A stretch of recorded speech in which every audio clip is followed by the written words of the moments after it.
హర హర ఈశ్వర శంభో శివ శంకర ఓం నమః శివాయ నీలకంధర శిరసున గంగమ్మతో తనువున గౌరమ్మతో తరలిరా తనివి తీర ఈశ్వర పొలిమేరలో వీరభద్రుడా వెండి కొండ మీద వెల్పు నీవురా ఇలాక పాలకాల భైరవ ఆ పాల నుండి కవరా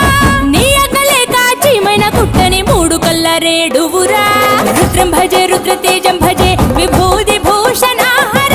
రౌద్రం భజే రౌద్ర రూపం భజే నటరాజ చంద్రశేఖర గంగనెత్తుకొని నేల గొంతు నింపు జంగమయ్య నీవురా ఆది అంతమంటూ లేని స్వామి ఆదిశక్తి తమమ్మ ధరించరా హర హర ఈశ్వర శంభో శివ శంకర